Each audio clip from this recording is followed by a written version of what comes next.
sort of like so obvious, but also like in the category of just frustrating.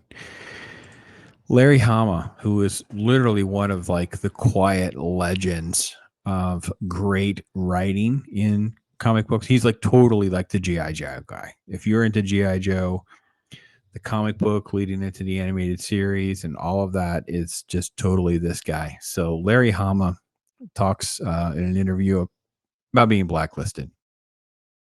This is about into comics. They have the details on it. I want to get down here to the quote. And Hama took to Facebook and he says, quote, I was considered a commercial hack by organized comic fandom by my entire Marvel run of G.I. Joe. I was considered not good enough to write for the G.I. Joe animated shows, which, by the way, lifted directly from the G.I. Joe comic books. So imagine that. The guy that writes the comic books are used for storyboarding and creative ideas, but he's not good enough to write on those shows. All right, keep going. My Wolverine run was mostly ignored by fanzines while it was running. Never got invited to cons. I was considered not good enough to teach comics at SVA.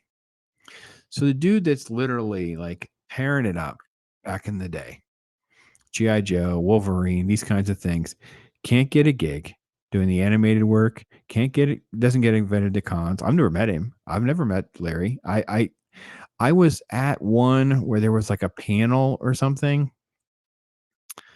and I think he was talking. Oh man, it's literally like really, really long time ago too. This old guy can't keep it straight. But anyway, I never got a chance to meet him. It's kind of tragic. So I'd love to have Larry on the show or something like that. Maybe I can reach out to him and see if we can get him on for something. So anyway, he says, I was blacklisted by both Marvel and DC. The list goes on and on and on. I learned very early to ignore the negativity and the Charlie Mike with my best efforts. Wow.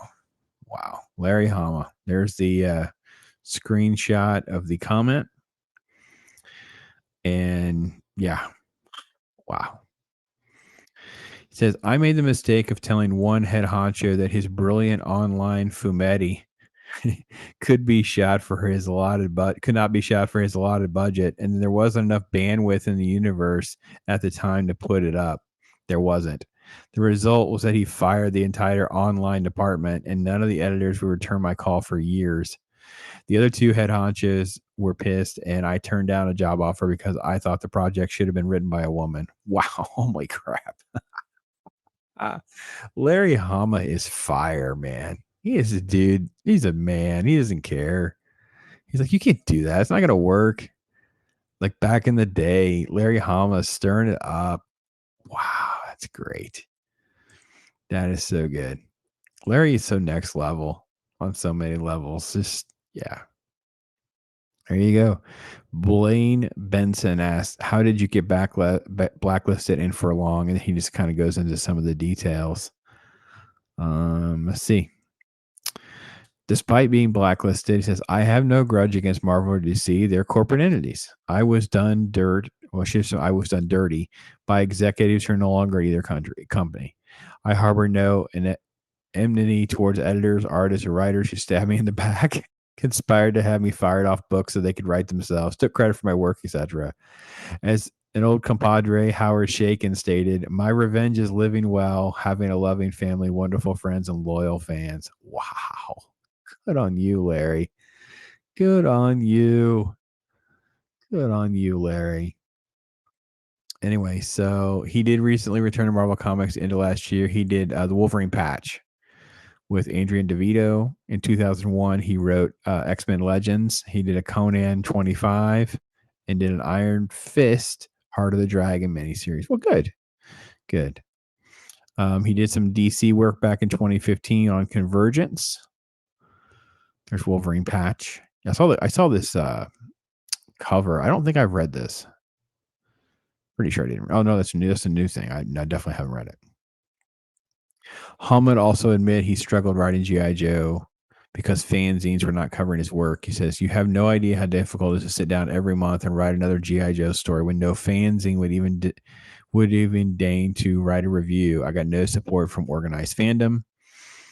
But I wasn't writing for gatekeepers. I was writing for my readers, and they always came first. Wow.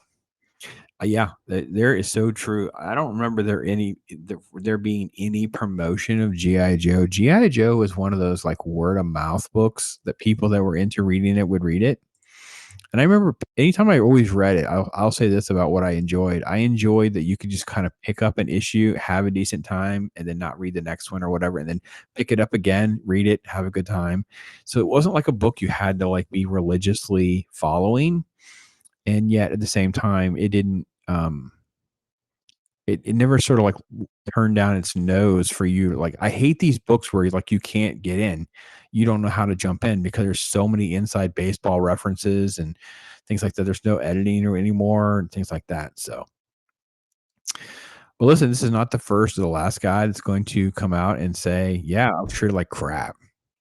And there's a lot of truth to this too. Whenever you say the most important thing I think he said too was like the head honchos lost their job because they knew I was right. Enough. So those people later on held it against him. That makes sense. Yeah, I can see that.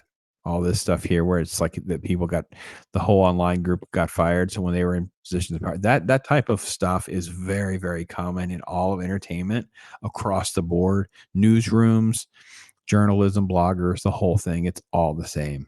And it really kind of goes into human nature, right? If some dude was responsible for killing a project or killing something, and then later they have positions of power, they're going to hold it against that individual. So none of that is remotely out of bounds for believability.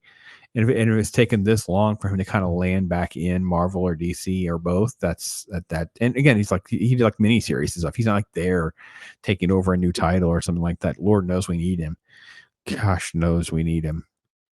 But there you go. Larry Hama on the record about kind of like I think that the most important thing I think that we can take away from this is like his definitions of blacklisting. Like it was very clear what he was trying to say was blacklisting. People think it's like they're going to starve you out. You never get anything. You can't do a thing. But reality is if you're sort of like silenced on promotion, your book doesn't get big. If your online reviewers and stuff won't review your product, then you don't get big. If you can't get bigger, if you can't keep next leveling up, if no one wants to talk about how good your work is on Wolverine, you're never going to get over on the main X-Men title, that kind of thing. So I think that is really a good way to look at blacklisting.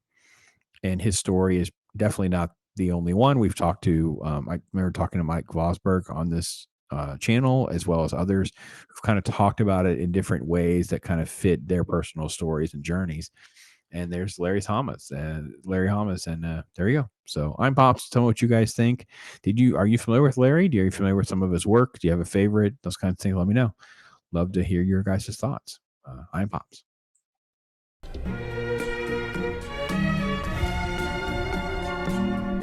Yeah. Right?